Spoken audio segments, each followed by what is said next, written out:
Hey there, thanks for tuning into Duckbricks. I'm Chris, and LEGO just sent me some pretty interesting Ninjago Dragons Rising Season 3 concept art pieces, ranging from new character designs, villains, the story, and everything in between. It's pretty rare for LEGO to do a full official release of concept art like this, and I had an absolute blast jumping in and getting a chance to explore all of these different concepts, from radically different villain designs to even some early designs for vehicles that never actually made it into the show, and of course looks at the early concepts for settings like the Spectral Lands or the City of the Dragonians. There's a lot to dive into here. So let's jump up, kick back, whip around, and spin, and check out all of these early Ninjago 2025 concepts.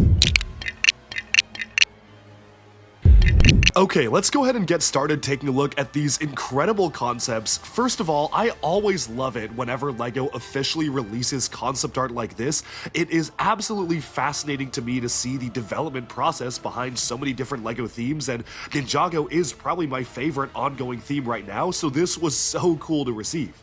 To make sure these can be archived in high quality and won't just be stuck on a YouTube video, I've actually uploaded all of the high resolutions I received from LEGO in a Google Drive linked below. I know there's a lot of folks who catalog Ninjago concepts and episodes and all that in a media project, so hopefully you can use those raw files and get those saved in perpetuity, just like we did it back in the day with LEGO Bionicles. So all of the concepts that were sent to me are now linked in the description below if you want to look through them yourself as well and get the high resolution versions of these images.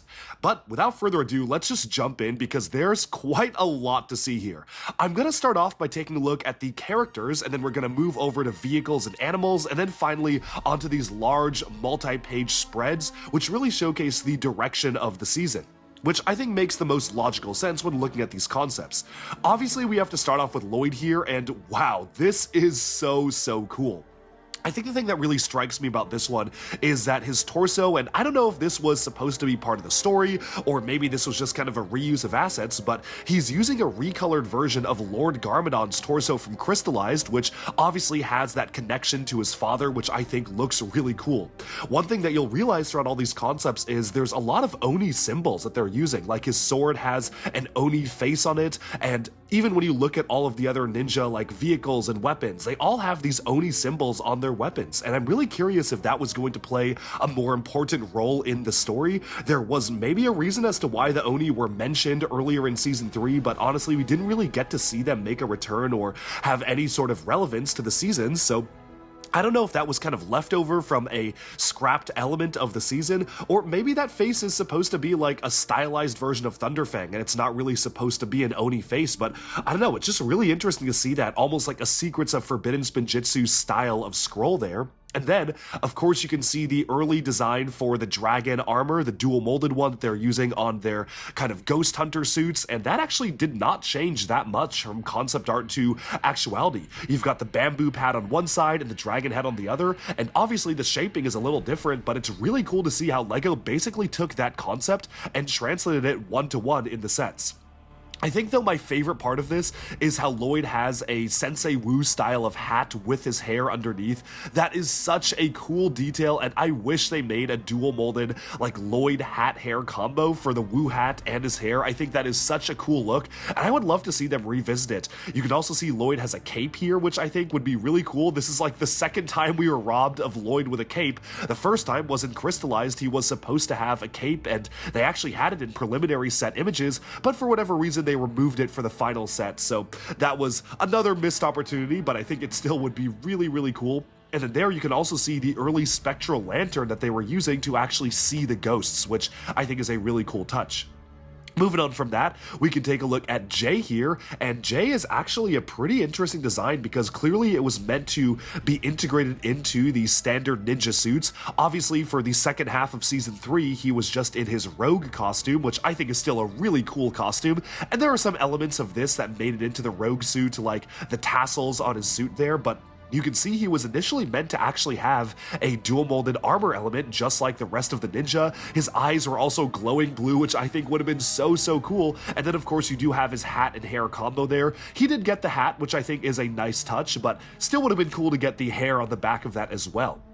You can also see they were considering doing the dual swords sticking out of one side instead of having them go on either side, which would have been a cool touch. And again, he does have that spirit lantern there, which seems to be kind of the early design for what they were doing with all the different lanterns the ninja were holding throughout the sets. I feel like out of all the concepts, this one is kind of the closest to what we eventually got because Jay did keep his very cool hat that he has as Rogue, but wow, I mean, the concept art here just has so much aura. I absolutely love the designs here, and the art style is really cool as well. Bionicle fans might recognize the art style here as the same artist who did the concept art for Bionicle Generation 2, and we got an amazing art book from that series, so it is really cool to see that be kind of translated over to Ninjago. Moving on from that, we have a couple of different versions of Kai, and we're actually going to start off with version 1 from the first half of the year. And this is a series of designs for Kai in his storm suit, where you can see they were kind of experimenting with making the masks look like flight helmets, and I actually really like the version that they made where there's more black integrated into the costume, the one on the far left. I guess they figured that it would be maybe a little bit too close to the possession suits where most of the ninja had black as like the main color scheme that they were using, and then just a little bit of additional color here and there, but I really love it. I feel like it really fits the idea behind a ghost themed season, and you also have a really unique armor element, and I actually suspect that part of this armor might have made it into the show. There's a part in the finale of season 3 where all the ninja are equipped with gliders, and they make it a big point to show them flying on the gliders, and those never came in sets. I actually kind of suspect that initially maybe they were developing a way for there to be like some sort of a glider wing piece for all the ninja to have, but they just decided not to include it for some reason, because you can see that throughout other parts of the concept art, and honestly, I really wish we got those as physical pieces because that would have been just so cool to get. Still, you can see the early ideas here for what would have been the storm suit, and then we have a clear image of the final version they actually ended up going with, which is a lot closer to the regular version of Storm Suit Kai, which you can see right here. But then, the one that's a lot more interesting to me is for the second half of the year, where you can see that he has his spectral or ghost hunter suit on. And clearly they were experimenting with a lot of different ideas. There were like leather straps, so one of the arm was brown, like covered in leather armor. And again, you have those Oni symbols on the cloth for the swords there. Really don't know what the story was supposed to be behind that, but that is so cool to see. And I really wish we actually got that integrated into the story. I think that would have been such a cool design and lore aspect. And of course, you can see they actually were considering printing Kai's bandana as well. I don't know if you can print that piece, so maybe that was just for the concept art, but that would be really cool if they actually figured out how to do it. And you can see the spectral or the prismatic blade there as well, which has a much more jagged design compared to what we eventually got, which was really just a recolored katana. Lastly, you can see Zane's suit here, and it is a little bit weird because obviously you can see he has the dual molded dragon and bamboo armor, but he is sporting a helmet on the top instead of just his hairpiece, and obviously Zane didn't even appear in the show with this suit on, so it is a bit unfortunate they kind of put all that work into designing his suit, and we didn't even see it in the show because Zane wasn't super relevant for the second half of the season. But the one thing I think is cool is that he does seem to have a prismatic shuriken, which is really cool. I really wish that LEGO decided to do different types of prismatic weapons, like have all the ninja collect their own version of a prismatic blade, or like Zane got a prismatic shuriken and Kai got a prismatic sword, and so on and so forth. I think that would have been really cool to get as a specialized LEGO element and make the collectibles feel more like collectibles rather than just multicolored swords in the sets. Still, I love the design with the exposed reactor. He has some sort of either a vial or maybe that is kind of a tassel with some sort of ice markings on it on the side of the torso as well, which is cool. And again, you have a scroll print on the legs, which seems like they were really trying to emphasize that there's something going on with the scrolls there, which just never really manifested in the final series. And then finally, we have Nia here for the main ninja, and you can see that this is her storm suit design, and this is actually related to another piece of concept artwork that we're going to take a look at near the end of this video, which is really interesting, hinting at some sort of new fighting technique, which actually didn't ever make its way into the show, but you can see she's kind of in this kind of striking pose with water flowing off of the sword, and that is a hint towards what that fighting technique would have been. For me, I think it would have been really cool to see like side arm printing for the ninja. We very rarely see arms get printed in Ninjago, but it's becoming a little bit more common with Lord Raz and with Kerr and so on and so forth, but you can see that Nia was initially conceptualized to have this interesting design on the side of her arm, and I think that just would have added a lot to the design of the characters. It would have made it look really cool to have that. And then finally, we have maybe the coolest concept art of Eren ever, and I am very sad we were robbed of this design because this goes so hard. So first of all, you can see he has much larger horns. It's kind of leaning into the darker aesthetic for Eren, almost looking like it's like an Oni-inspired design. He has a large red glowing lantern that hangs off of the side of his leg. I don't know if that would have been a decal or maybe that would have been an accessory for him, but that just looks so cool. And the best part to me is not only does he have a cape, which looks awesome, but he has this spell book where he's imbuing his sword with the power in the spell book. So maybe Eren was going to be learning some magic here and there, which I think would have looked so cool. Maybe it wouldn't have fit his character arc to just be that overpowered by using magic this early, but I just think it would have been really cool to see him utilize a spell book, have Lord Raz maybe try to teach him some magic, sort of like how Lord Raz taught Jordana magic, and that just is such a cool design to get. So really wish we got that one. Feel like we were kind of robbed of that design, and it is so cool to have featured here.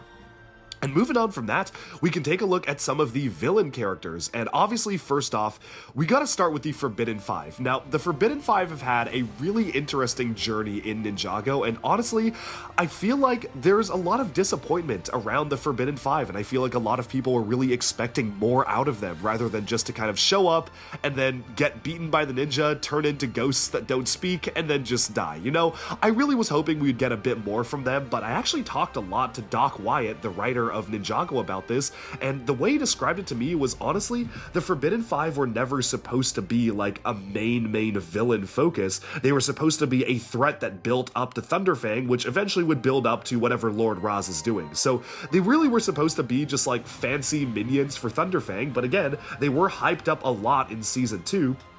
And they went through a lot of different iteration cycles. Like here you can see, obviously, they seem to be humans, like they have yellow skin, they're trying to obscure their features, but they clearly are just meant to be regular humans. But the way that Doc described it to me was that initially the Forbidden Five were actually conceptualized as all wolf warriors. That's why the Wolf Clan existed, was to pay homage to the Forbidden Five, who were 5 wolves. But then, when they went over to the LEGO Ninjago design team on the sets, the graphic designers turned Drix into a bug because they thought that would be cooler. So then they were like, oh, well, maybe one of them is a bug, but then it doesn't make sense for there to be 4 wolves and 1 bug, so we gotta turn Kerr into a jackal, and then that was how it all, like, got changed around, where there's, like, 3 wolves, 1 jackal, and 1 insect, which kind of muddles what the Forbidden Five are even supposed to be, and their whole lore originating from the wildness, which obviously implies they should be animal-inspired characters, so I don't really know what was going on in the development of the Forbidden Five to get them to their final form. I still do think the designs look really cool, but what you can see here is a very different version where the Forbidden Five had these obviously similar look with all the different hats, but they had these masked features, they were all humans, they had yellow skin, and it's really interesting just seeing the early concepts for what eventually did become the Forbidden Five, and it almost looks like some of them are like ninja inspired, like they all have their different color schemes, like green and red and blue, and then you have like a white color scheme and then maybe a darker brown, so you can kind of see that relating to the original ninja, so I don't know, really interesting concepts here. I wish they did more with the Forbidden Five than we eventually got, but it is still really cool to see just the amount of detail and design that went into crafting the characters here. From there, though, we can move on to the Dragonians, and again, the Dragonians seem to have evolved quite a lot over time, where they weren't really sure what the Dragonians were exactly supposed to be or look like, and what they were going to be, what realm they were going to be hailing from, and what species they were going to be, because in this first image here, you can see that he has actually just yellow skin underneath, and it looks to be some sort of a dragon helmet and armor, which I guess is in the show.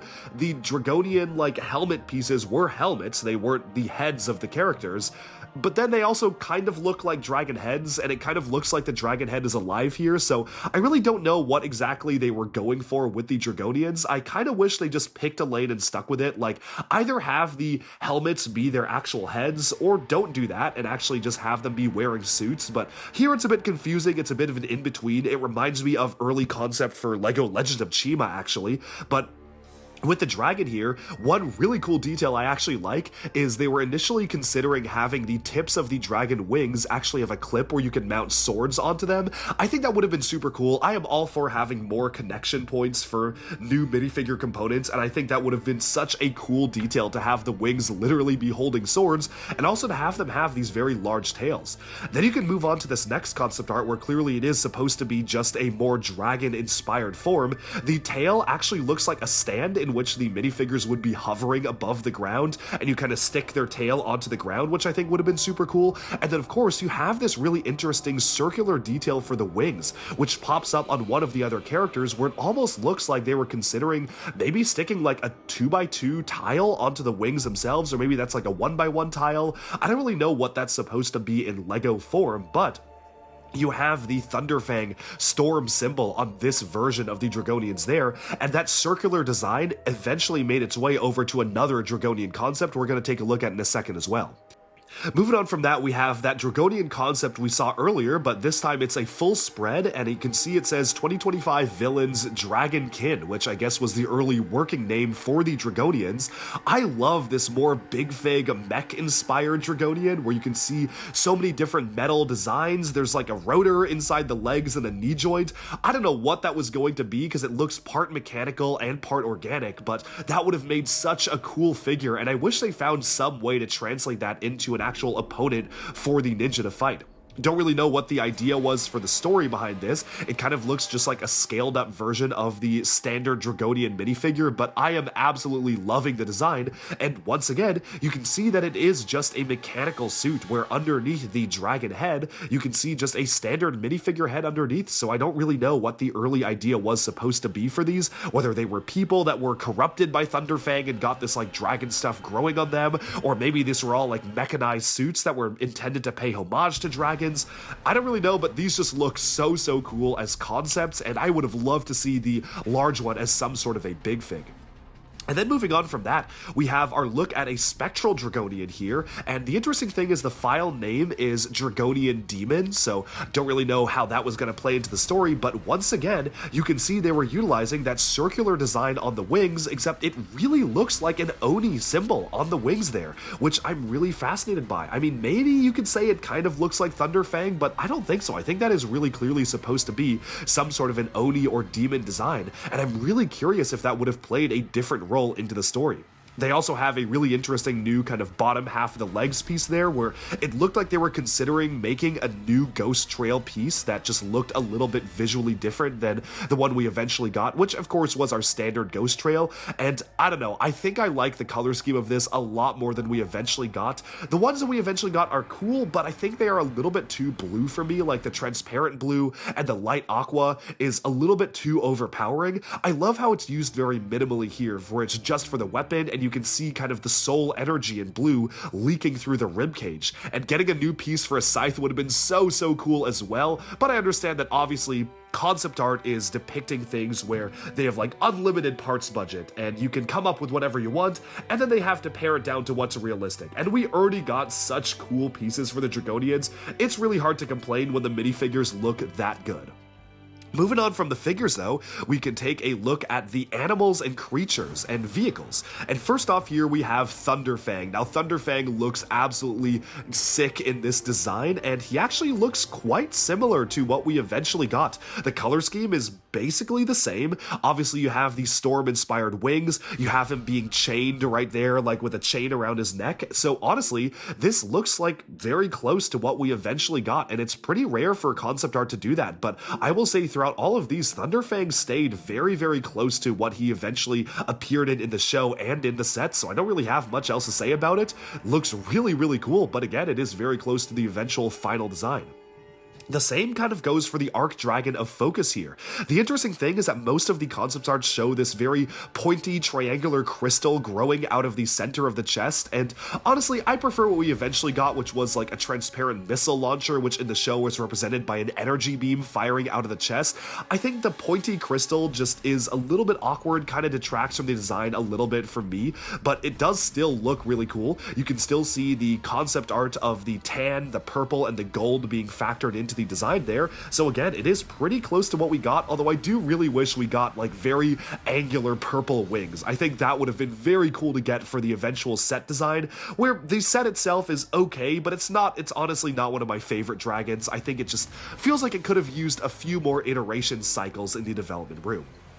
Moving on from that, we have Aaron's jet here, and that is very close to what we got as well. I do love that kind of alternating wing design, almost like an X-Wing, which we did get in the final set, and the only thing I feel like is really pared down in the final version is the Dragon Jet for Lord Raz. Here it looks really nicely integrated into the vehicle. You can see the dragon head and the mechanical wings actually acting as the back fins of the jet, which I think look fantastic, but unfortunately for the final product, it kind of looks a little shoehorned on. It feels like an afterthought on the vehicle, so honestly I much prefer this version where it actually is integrated a lot better into the vehicle itself. But all in all, I still do think it is a really cool design, and I love how we got a hero and villain team up in the form of Aaron and Raz's Superstorm jet.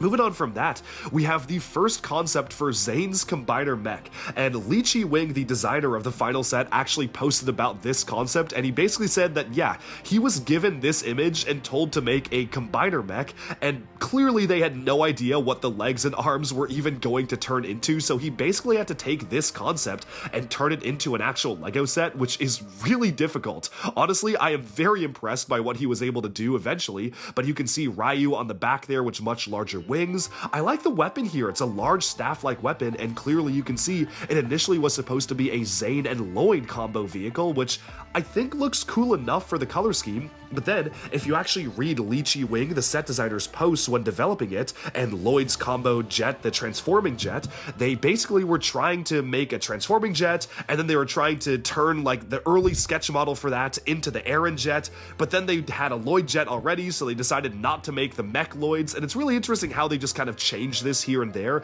during the development cycle, where like different ninja characters come in and out of the development cycle, depending on what makes sense to develop for that entire portfolio for the set wave, to make it feel more diverse. And this is one of those early concepts where it was supposed to be Lloyd, Zane, and Ryu's, but then when Lloyd got the transforming jet, they decided to turn it into some of the other characters, which I think is a really interesting part of the development process.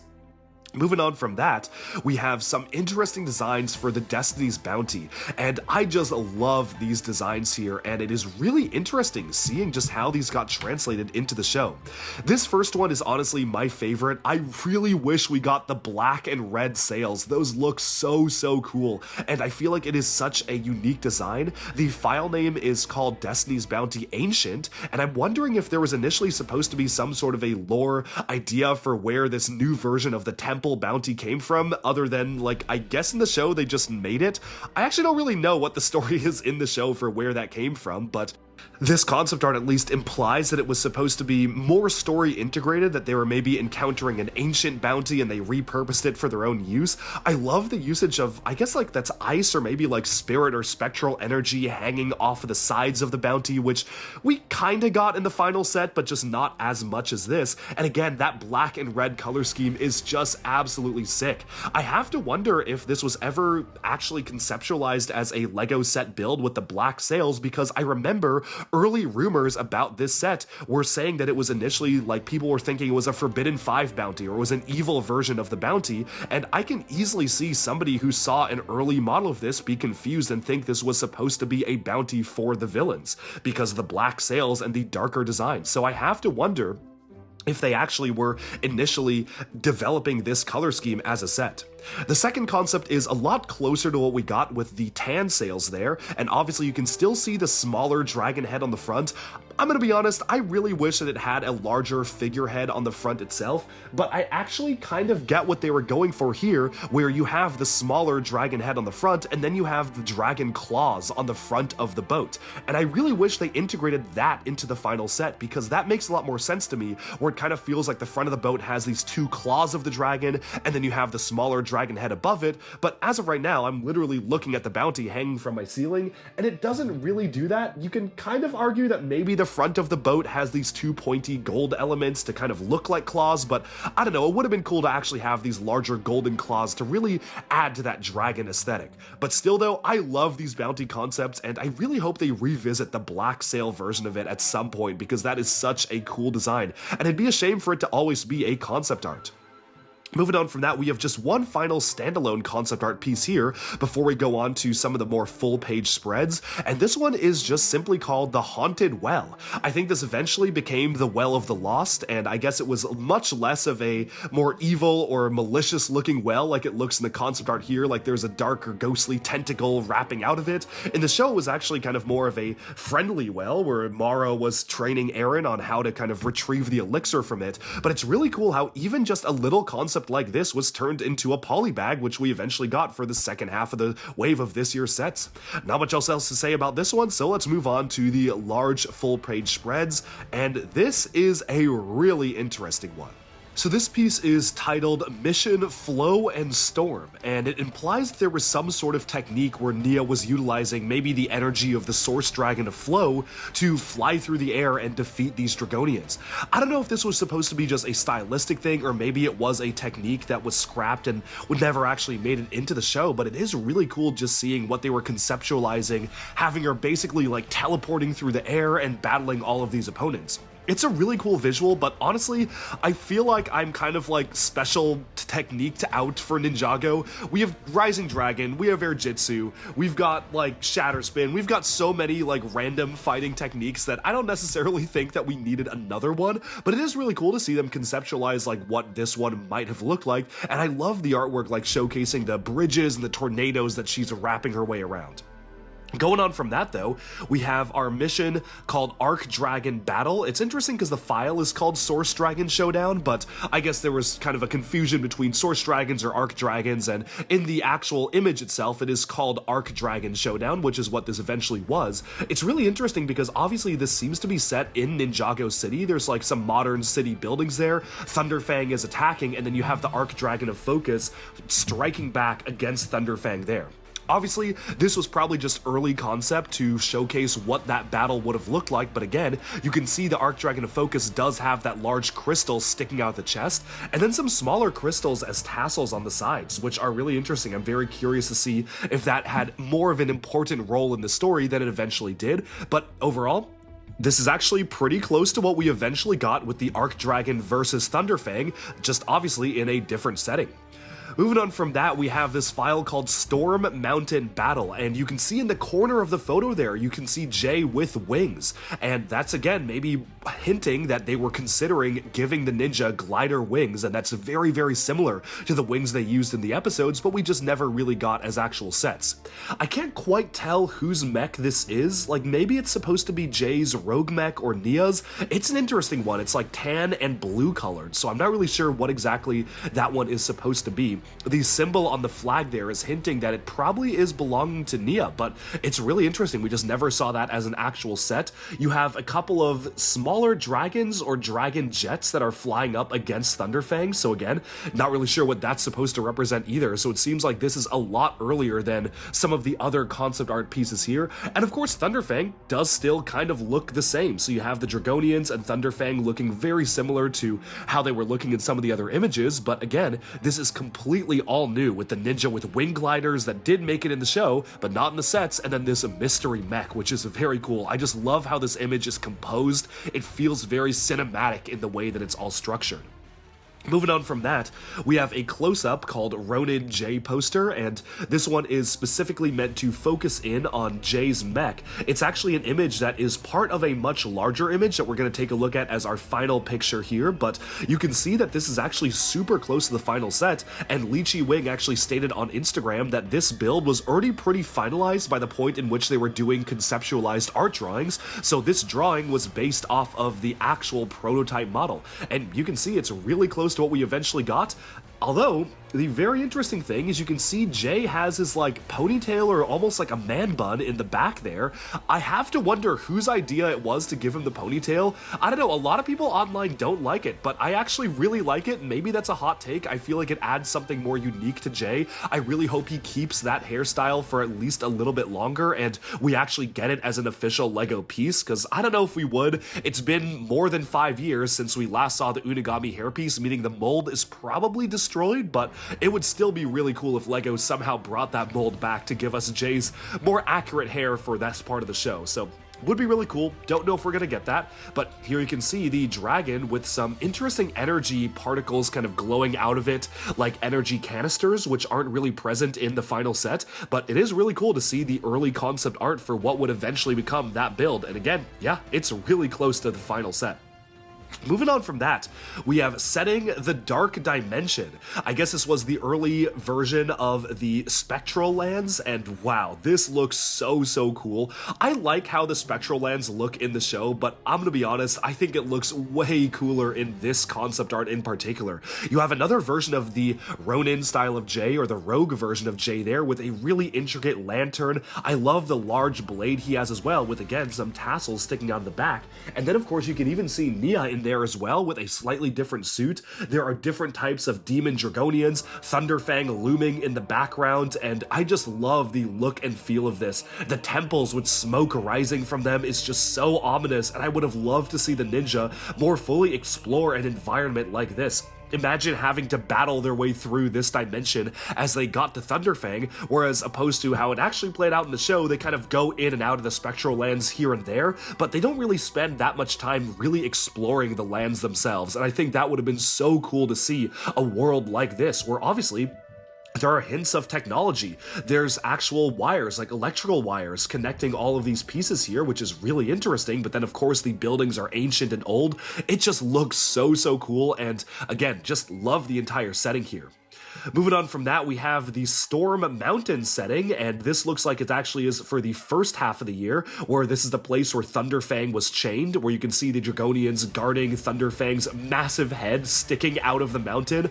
I love the idea that Thunderfang's head is just visible at all times, like he's just kind of sticking out of the mountain as part of his jail. There's a muzzle around his mouth with these massive chains connecting it going through the gates. It's a really cool concept, and we saw a little bit of this in like the Dragonian village. The architecture looks pretty close to this, and the Dragonian village in the show kind of looks like this as well, but this just feels so much more dramatic with the head of Thunderfang sticking out. It's a slightly different color for Thunderfang as well, but you still retain the multiple eyes, and it just looks so cool. And then finally, we will end with this massive spread right here. This is the second half of the year for 2025, and you can see that this is basically conceptualizing the entire idea behind the whole year of Ninjago, where you have the first half, we're starting off with the storm suits, and honestly, wow, I love that look for Zane. I really wish they went with the light blue and white instead of the gray and white. That just looks so cool for him. But then again, you can also see they have the dragon spinjitzu going on, with the dragon symbols forming around them. Like, we did eventually see it like that in the show. Lloyd's transforming jet there is actually looking fairly finalized, at least the very shape of it is super close to the final set, although I do wish you could actually have the wings be folded back like that in the show. Well, you can do that with the set, which is very nice, but the show version just kind of has them sticking out straight. Of course, you've got the Arc Dragon of Focus there in that same concept art style, the Forbidden Five right above Thunderfang in that similar design that we saw earlier. And then, as we get to the other side, we have a really cool artwork element of Aaron kind of striking down a demon Dragonian or a spectral Dragonian there. You've got the Destiny's Bounty with the black sails, again, super cool. Jay's dragon there, and then of course, you can even see an early hint of like the reveal blades, because if you look in the distance, you can see the spectral lands there. There's kind of this red outline that is outlined like a stencil for the spirit of the dragons, and it's really cool how that was the play feature that they were already planning on factoring into the entire spread here. Overall, this is one of my favorite pieces of Ninjago concept art ever. I really wish LEGO would release more images like this. I would love to see what especially last year's would have looked like with the Tournament of Sources. Would they actually have conceptualized all these different tournament members fighting? Would have been more of a focus on the Wolf Mask Warriors? I would love to see LEGO release more stuff like this, and I'm very thankful for LEGO having released these images to begin with. That's all I have to say about these ones. Very, very cool set of images, and again, I love it whenever LEGO releases stuff like this. I would love to see more concept artwork, so let me know in the comments which ones are your favorites. Which pieces of concept art do you wish that we got from the actual Ninjago show or sets, or are you happy with what we ended up with? That's all for this video. Thank you so much for watching, and be sure to like and subscribe for even more LEGO news, reviews, discussion, and analyses coming your way very soon. Bye for now.